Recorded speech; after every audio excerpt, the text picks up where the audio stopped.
Okay, here we are again. I've turned to my lecture notes on African American music publishing, and the title of that lecture was Slave Songs, God's Trombones, and Green Pastures, all of which are explained in the lecture notes. What I mean by those terms. Um, Slave Songs of the United States is a very important book.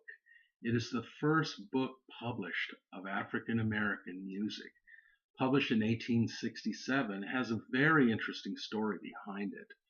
The Following the Civil War, a group of three whites from the North that were abolitionists traveled down to the Carolinas and gathered songs that the slaves were singing. And not only did they gather the lyrics and spell them phonetically, they gathered the melodies and wrote those melodies down. Excuse me. So please take note of that publication, Slave Songs of the United States. And I think, yes, I do. In my lecture notes, there's a picture of that book that I took actually at Disney World in Hall of the Presidents, I think it's called. There's an original first bound edition in a glass case in the lobby of that attraction at Disney World at the Magic Kingdom, I think. So I was so excited to see the real thing. You can buy that book for under $10 if you're interested. You can also download the book since it's in public domain for free. The lyrics to the songs are absolutely compelling. So I would just say, study that book, read up some of those lyrics. It's fascinating. Another book that was published a little bit later was called Plantation Melodies in 1882. God's Trombones is a book published in 1927 by James Weldon Johnson, and that book features sermons preached by James Weldon Johnson, very important to telling the story of African American music publishing and publishing. And finally, or next, the movie The Green Pastures. Take note of that. You can look a portion of that movie up on YouTube if you type in "Rise and Shine" and "Give God the Glory." That is on YouTube. It's from the movie Green Pastures, which was released in 1936. Interestingly, the movie um, was from the point of view of an African American, what heaven would be like. All right, so look at that. And then finally, I had number 5, W.C. Handy's Collection of Negro Spirituals, 1938. That's an important piece of telling the story. Go down through these notes, watch the links that I have posted. I put them there for a reason, partially for the test, but partially for your own knowledge of the story.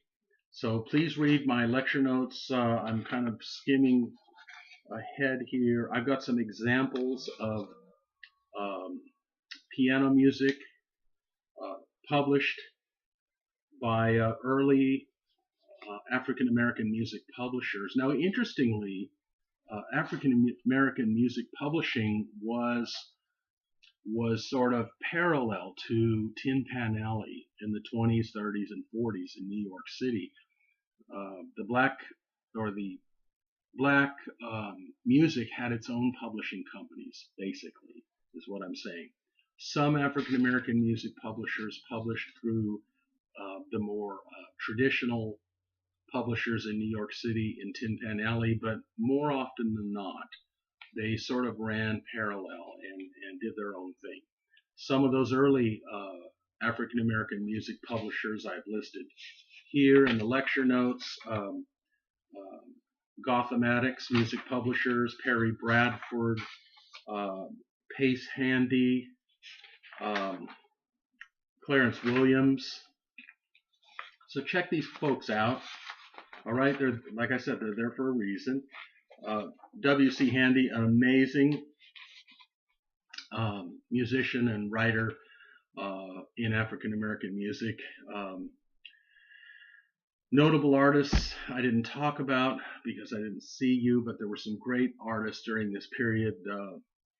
Um, Mamie Smith, Bessie Smith, um, Louis Armstrong, of course, the Fisk University Jubilee Singers that started in 1871 out of Nashville, Tennessee.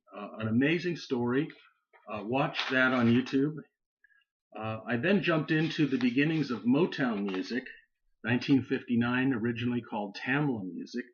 Berry Gordy and his sister started Motown, or Tamla, with, I believe, an $800 loan that they got from family members. And so make note of the money that was received from the sale of Motown and Motown's publishing. 1997, I'm sorry, 1988, Berry Gordy sold Motown for $80 million. Remember, this started with $800. He sold it for $80 million. In 97, he sold 50% of the music publishing to EMI for $132 million. 2003, he sold 30% of the publishing to EMI for $110 million. And then in 2004, he sold the final 20% for another $80 million. So out of an $800 investment, $322 million was made by Berry Gordy and his sister. Follow along my notes about the great artists during the Motown years. I've got a link there for What's Going On by Marvin Gaye, 1971, a very controversial track, but also very successful, and came out at the height of all the stuff going on in the early 70s with Vietnam and racial problems and whatnot. And I end up this lecture portion with the challenger actually to Motown, Philadelphia International Records. Just some brilliant arrangements, musicians, songwriting. Listen to the track Stop, Look, Listen to Your Heart by the Stylistics. You can listen to, listen to a song called So Sad the Song by Teddy Pendergrass. Teddy Pendergrass was an amazing artist in the late 70s. In fact, from a marketing perspective, his label was genius. They only allowed women to come to his concerts, and he sold out large arenas, big arenas, 25,000 seat arenas, women only. But it was all part of the marketing plan for Teddy Pendergrass. Check out all these artists. Look into Philadelphia International Records. They're publishing Mighty Three Music, which were Kenny Gamble, Leon Huff, and Tom Bell, were the brilliant creators of Philadelphia International. And I finally end up with James Brown, who was on an indie label called King Records, and you can watch that link. Watch I Feel Good. Watch It's a Man's World. Brilliant stuff. A lot of fun to listen to. Breaks up the monotony of the business parts of music publishing. But listen to all that stuff. Follow all my links, and you should do fine on the exam. Okay? All right. I'm pulling for you. I hope you do great on the exam, and I hope you have an absolutely fabulous Thanksgiving. I will be out of town.